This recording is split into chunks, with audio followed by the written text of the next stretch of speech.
Assalamualaikum warahmatullahi wabarakatuh. Yang terhormat Dekan Fakultas Ilmu Komunikasi Bapak Dr. Andes Haji Undang Sudarsana MMPD. Yang terhormat Wakil Dekan Fakultas Ilmu Komunikasi Bapak Tansah Rahmatullah STMH dan Bapak Ahmad Yani Surajman SSOS MIKOM. Yang terhormat Ketua Prodi Ilmu Komunikasi Ibu Samia Fadilah SIKOM MIKOM. Dan yang saya hormati dosen-dosen Fakultas Ilmu Komunikasi yang insya Allah selalu dihormati oleh Allah Subhanahu Wa Taala. Kami ucapkan terima kasih dan selamat datang kepada dosen-dosen yang telah berkenan hadir di acara di presentasi laporan observasi Desa Cihawuk kelompok 8 ini. Izinkan memperkenalkan diri, saya Cut Fitriani Rusli sebagai moderator dan di sini ada rekan-rekan saya sebagai rekan-rekan kelompok saya. Fakultas Ilmu Komunikasi Universitas Islam Nusantara telah melakukan pembelajaran capaian OB atau Outcome Based Education, di mana kita lebih banyak kuliah di luar dibandingkan di kampus, dan dosen juga sudah tidak mendominasi dalam pembelajaran. Jadi kita lebih aktif gitu dalam pembelajaran di luar. Nah, selama kurang lebih 1 bulan ini kelompok kami dari Desa Cihawuk telah mencari laporan data observasi, di mana kita hari ini bakal presentasi yang akan dipresentasikan oleh presentator kami yaitu Jordan Alpian sebagai ketua. Kepadanya dipersilakan.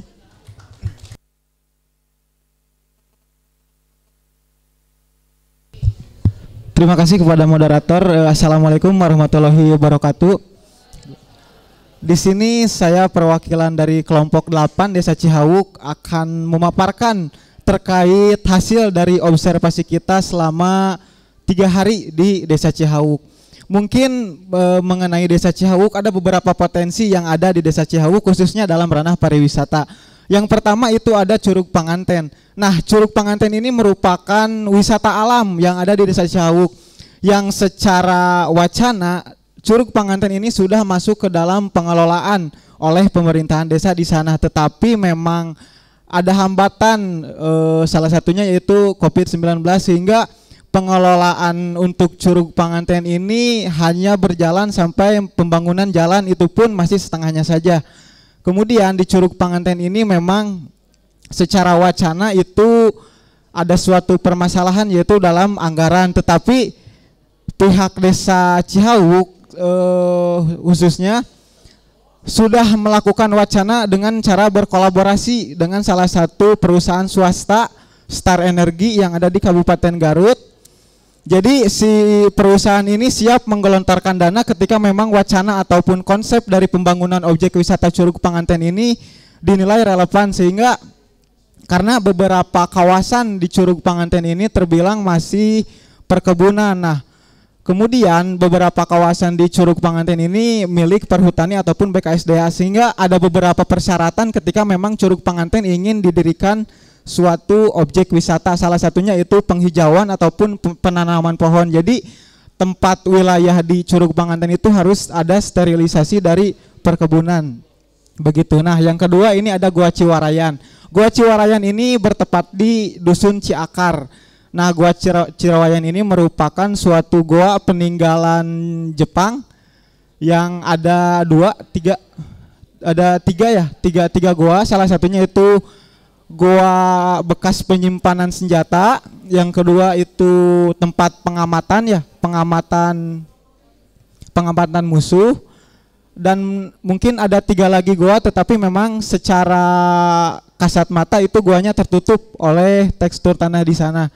Nah, ini bisa jadi suatu potensi memang ketika berbicara mengenai potensi wisata, karena di sini bisa didirikan suatu potensi wisata, entah itu wisata sejarah ataupun yang lainnya, yang memang di Dusun Ciakar tidak hanya terletak pada Gua Ciwarayan saja, tetapi memang 2 km di atas Dusun Ciakar ini ada satu sumber air panas milik perusahaan Sepron, yang memang sudah ada wacana dari masyarakat Desa Ciakar sendiri ketika memang akan dibangunkan wisata air panas, itu bisa berkolaborasi juga dengan perusahaan yaitu perusahaan Sepron. Nah, yang ketiga itu adalah Puncak Cai. Nah, Puncak Cai ini merupakan bukit, ya, puncak yang berada di bukit dengan halaman yang luas. Nah kebetulan Puncak Cai ini berada di perbatasan antara Kabupaten Bandung dan Garut, sehingga memang untuk akses ke Puncak Cai ini bisa dilalui tidak hanya dari Desa Cihawuk saja, tetapi bisa dilalui dari Kabupaten Garut. Tetapi memang secara pengelolaan ataupun wacana sendiri itu hanya masih berupa wacana dari pemerintahan desa, yaitu akan dibangunkan suatu objek wisata, salah satunya camping ground, mengingat halaman yang cukup luas di Puncak Cai ini. Nah kemudian pada bulan Mei kebetulan pemerintahan kabupaten yaitu Bupati menyambangi Puncak Cai bukan tanpa alasan, karena mereka melihat ada suatu potensi objek wisata di Puncak Cai, karena mengingat Puncak Cai berada di perbatasan, jadi pengunjung yang datang tidak hanya dari satu daerah saja, tetapi bisa dari dua daerah sekaligus, karena mengingat kawasan di Puncak Cai ini ada 3 kawasan, yaitu Kamojang, Kabupaten Garut, dan juga Desa Cihawuk, sehingga kredibilitas dalam akomodasi yang datang ke Puncak Cai ini bisa beragam gitu dari berbagai daerah. Selanjutnya yang potensi desa dulu. Nah, di sini ada potensi Desa Cihawuk yang dapat menunjang potensi-potensi ketika memang di Desa Cihawuk akan didirikan suatu objek wisata. Salah satunya adalah sebagai jalur alternatif. Jadi di Desa Cihawuk itu ada salah satu jalur yang tadi disebutkan, yaitu ke Puncak Cai, di mana jarak tempuh dari Desa Cihawuk ke Kabupaten Garut bisa ditempuh hanya 30 menit saja.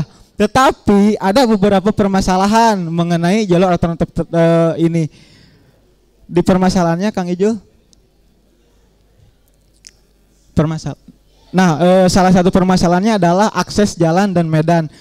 Nah, sebelumnya saya akan menjelaskan dahulu, jalur alternatif ini merupakan milik Kabupaten Bandung, sehingga secara pengelolaan ataupun regulasi ketika memang akses jalan ataupun medan jalan ini akan dibangun menggunakan dana desa itu kan tidak boleh. Tetapi pada tahun 2009 pemerintah Desa Cihawuk itu sudah mengajukan permohonan untuk perbaikan jalan di Desa Cihawuk, tetapi sampai tahun 2019 tidak ada respon dari pemerintah, hingga pada pemerintahan Kades yang kedua itu memaksakan membangun jalan ataupun membenahi jalan, medan jalan di Desa Cihawuk menggunakan anggaran desa, yang seharusnya itu tidak boleh karena mengingat akses jalan ini merupakan jalan milik Kabupaten Bandung. Nah kemudian yang kedua itu perihal permasalahan anggaran. Anggaran ini mencakup ke dalam akses jalan yang tadi, karena untuk mengakses beberapa objek wisata seperti Curug Panganten, Puncak Cai ataupun Dusun Ciakar, dilihat memang akses ataupun medan jalannya itu masih tergolong bebatuan, jadi belum sepenuhnya teraspal, sehingga memang untuk anggaran sendiri itu tidak bisa menggunakan anggaran dari pemerintahan desa, tetapi perlu alokasi khusus untuk pembenahan dari jalan utama di Desa Cihawuk itu sendiri. Nah kemudian yang ketiga itu adalah sumber daya manusia. Untuk sumber daya manusia di Desa Cihawuk itu tergolong masih rendah, terutama dalam mindset dalam pendidikan. Memang beberapa orang tua di sana memandang bahwa pendidikan itu bukan hal yang sangat penting, sehingga mereka mengajarkan anak-anak mereka itu hanya semampunya saja, tidak ada motivasi ataupun keinginan untuk mendorong anak-anak mereka sampai bersekolah tinggi ya, sampai ke universitas. Ditambah secara historis memang Desa Cihawuk ini merupakan desa P3DT atau desa proyek pembangunan desa tertinggal. Nah, jadi karena begitu itu akan mempengaruhi dari sumber daya manusia di sana. Nah, kemudian yang keempat itu adalah tata kelola kawasan, mengingat beberapa kawasan di Desa Cihawuk itu tidak hanya milik pemerintahan desa tetapi ada milik BKSDA dan Perhutani, sehingga ketika memang akan didirikan beberapa objek wisata khususnya di Desa Cihawuk itu perlu adanya konsolidasi terlebih dahulu dengan beberapa yang mempunyai regulasi terkait kawasan. Tetapi memang pemerintahan desa di sana sudah berinisiatif untuk berkomunikasi dengan beberapa pemilik kawasan, salah satunya dengan Puncak Cai itu kan milik Perhutani, tetapi memang pemerintah desa di sana sudah melakukan komunikasi dan sudah turun izin ketika memang ingin dijadikan objek wisata. Tetapi ada beberapa syarat, salah satunya yaitu penghijauan area sekitar dari objek wisata dan kemudian penanaman pohon dari beberapa objek wisata, khususnya yang ada di Puncak Cai. Mungkin dari kawan-kawan yang lain ada yang mau menambahkan?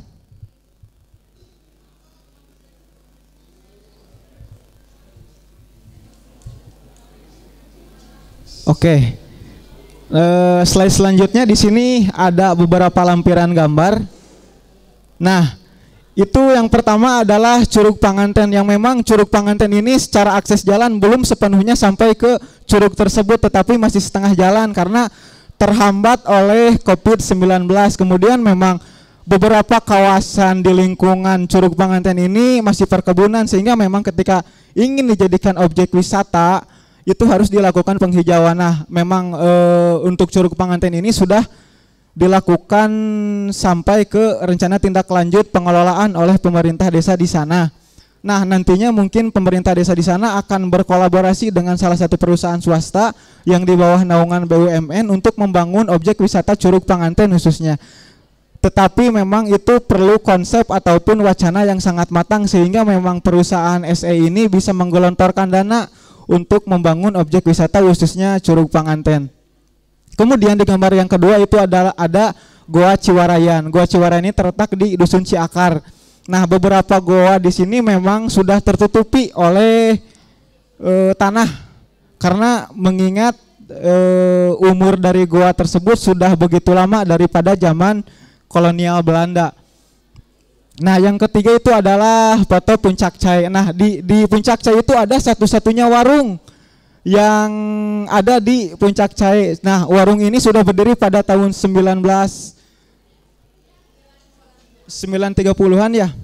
Nah, warung ini pun sudah turun-temurun dari nenek moyangnya.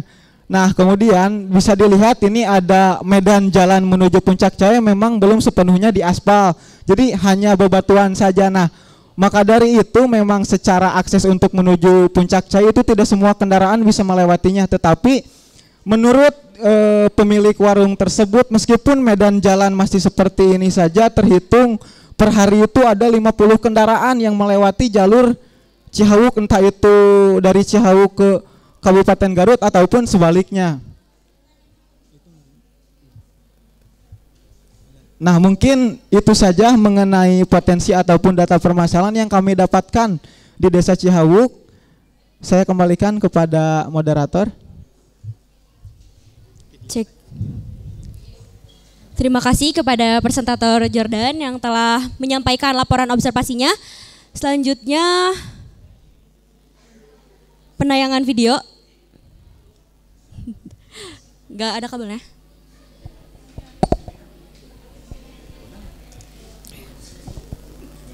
Ya udahlah. Udah, makasih Pak. Ya, terima kasih atas presentasinya. Sekarang kita lanjut ke proses elaborasi dan interpretasi data serta analisisnya. Ya, kita tahu dari awal bahwa Cihawuk ini kan desa yang secara akses memang cukup rumit dan cukup itu.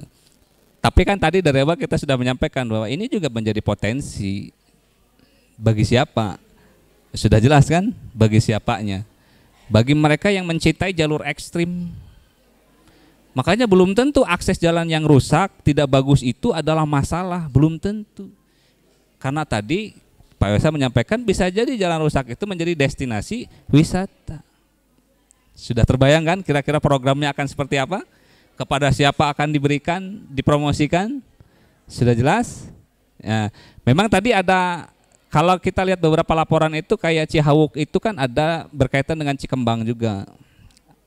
Yang kita dengar mengenai gua. Gua itu kan di antara Cihawuk dan Cikembang ya. Plus Garut juga kan. Nah, secara program, secara proyek juga mungkin sudah terbayang bagaimana mengkomunikasikan itu sebagai sebuah satu kesatuan. Tidak ada saling klaim, tetapi bagaimana lembaga-lembaga atau wilayah-wilayah yang terlibat yang ada gua itu juga bisa saling mendapatkan manfaat. Nah, tugas kita apa? Nah, itu bisa jadi sebuah program. Oke ya. Jadi belum tentu akses jalan rusak itu adalah masalah. Oke, bisa jadi itu adalah potensi. Kalau dari saya itu. Pada Pak Unang.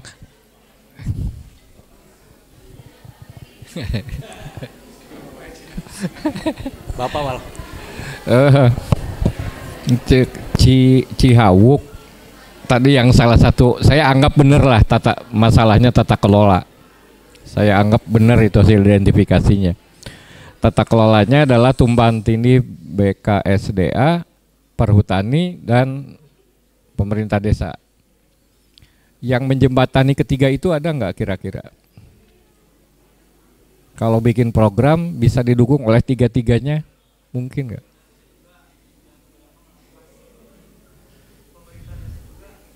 Sudah beberapa melakukan komunikasi dengan beberapa pemilik regulasi dari kawasan, Pak. Kalau nggak salah BKSDA ngembangin ekoturism. Perhutani juga mengembangkan ekoturism. Kenapa kita warin tahu ekoturism nggak? Nggak, ya ntar bacalah. Kan ekoturism itu menjual keindahan alam, kelestarian alam sebagai objek wisata. Kalau Anda pergi antara Balikpapan, Samarinda itu nanti ketemu Taman Nasional. Di Taman Nasional itu ada tempat wisata yang konsepnya anak asuh. Jadi orang datang ke situ nanam pohon dan pohonnya itu disebut sebagai anaknya, sehingga dia harus kirim biaya untuk perawatan pohon itu. Ternyata laku. Orang Jepang sampai sengaja beli pohon satu buat ditanam di situ. Dia kirim biaya tiap tahun. Kan di situ berarti lingkungan terpelihara, wisata jalan, dan perekonomian berputar karena ekoturismnya itu. Salah satu contohnya yang di antara Balikpapan dan Samarinda itu, dan kemudian diadopsi di beberapa tempat. Misalnya bikin program pohon anak asuh atau anak asuh pohon. Daripada miara ucing mending miara tangkal. Dan orang mau bayar ternyata, apalagi orang kota yang di daerahnya tidak punya lahan, di tempatnya tidak punya lahan, nanam di situ. Asal kita cerdas ngelolanya, ternyata bisa ekoturism itu dijalanin. Atau ekoturism yang di Bontang yang nanam bakau itu, yang dilakukan para pengrajin kerupuk kepiting. Karena kepiting itu hidupnya di bakau, maka mereka rame-rame nanam bakau, sehingga bisnis mereka terpelihara, dan itu kemudian jadi daerah wisata. Itu yang disebut ekoturism. Banyak contohnya. Dan ini mah bukan kuliah ekoturism. Ya, itu mah usul wungkul. Siapa tahu mau dipikirin lebih dalam ekoturism di sana kayak gimana nanti programnya, kegiatannya apa aja yang bisa dilakukan. Saya belum tahu sih daerahnya, nggak kebayang, nggak kebayang deh Horeame sejalan. Ya. Videonya aja belum lihat, tapi kalau dari cerita yang barusan ya yang saya kepikir adalah ekoturism itu.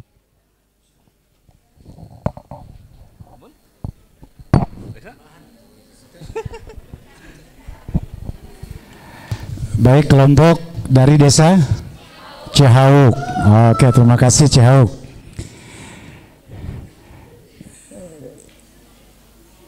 Apa yang disampaikan tadi oleh Pak Yosal itu satu tema lain gitu ya. Ya mudah-mudahan itu bisa dicerna, kemudian juga dipahami seperti apa.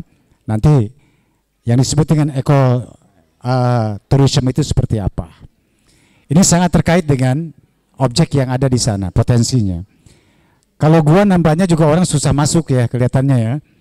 Dari air terjun saja, kelestarian air terjun itu tergantung juga pemeliharaan di hulunya.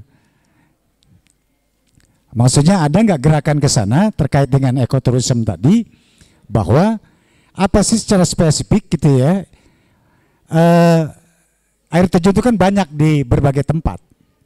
Saya belum bisa melihat, tetapi paling tidak apa yang bisa dielaborasi lebih jauh tentang curug pengantin ini. Di satu sisi curug, kata yang kedua pengantin. Pasti ini ada cerita, ada historisnya. Di satu sisi mungkin itu juga bisa jadi daya tarik karena memang curug pengantin mungkin adanya di situ. Siapa tahu ini menarik perhatian mereka-mereka yang sedang mencari jodoh kan gitu ya. Ya kan boleh saja tentang budaya, keyakinan tentang budaya. Jadi ekspos sedemikian rupa apa yang menjadi ciri atau perbedaan antara curug Cinulang, curug Maribaya misalkan dengan curug pengantin ini. Coba itu digali lebih jauh. Kemudian yang kedua, karena memang medan ini nggak bisa, tapi begitu saya lihat puncak, itu bayangan saya berdiri di situ, sejauh mata memandang ke arah sana itu ada apa? Gitu.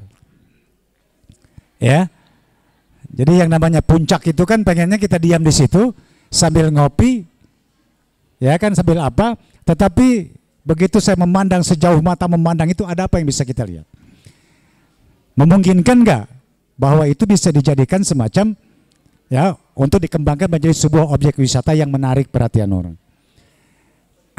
Bisa jadi saya bersepeda dengan jalan yang rusak itu atau pakai off-road kan gitu. Tetapi sampai di puncak sana kelelahan dia off-road dengan jalan yang rusak itu sampai sana hilang gitu. Maksud saya coba dikemas sedemikian rupa, ekoturismenya dapat bahwa itu memang untuk pemeliharaan lingkungan hidup dan alam itu, sehingga begitu saya sampai puncak, saya bisa berteduh di bawah pohon, ada pohon yang rindang, bisa menikmati buah-buahan apa di sana yang memang dikembangkan, dan kemudian juga bisa menikmati keindahan alam karena dari ketinggian itu kita bisa menikmati itu. Saya kira itu saja, kembangkan apa yang dimaksud tadi pertama itu tentang ekoturism itu, kemudian bisa nggak diterapkan di sana sebagai bagian dari upaya kita untuk melindungi menjaga kelestarian alam yang terkait dengan curug pengantin dan juga dengan puncak Cahaya itu. Saya menambahkan saja itu ya. Jadi apa yang bisa kita sampaikan, sehingga saya juga pernah dibawa ke curug mana gitu Pak Yosal, hanya diminta menanam pohon aja di situ. Tapi karena di situ memang ada gerakan penanaman pohon untuk kelestarian, saya hanya ingin, dan pohonnya dikasih nama, saya ingin menyampaikan saja bahwa saya bawa pohon, ada nama saya di situ dan itu dijaga oleh mereka gitu.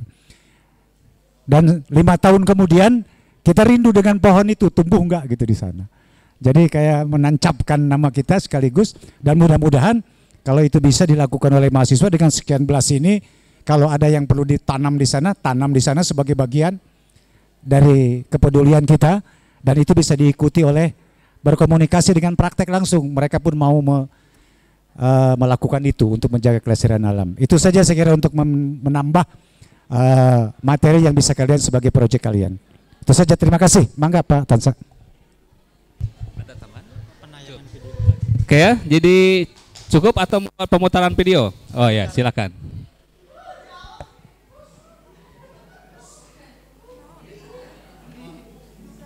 Baby, I got your back. Thinking about all of the ways that you know me, I can't get enough. We got the future burning the past, good and the bad, making it last. We are what I want and I want what I already got. When you come through the room, I know that you know if you fall, I will be there. Let's light up like the moon. Yeah, we take it off, make it even brighter. That's what I like about you. Hey, that's what I like. Tell me what you gonna do. Know that I want you.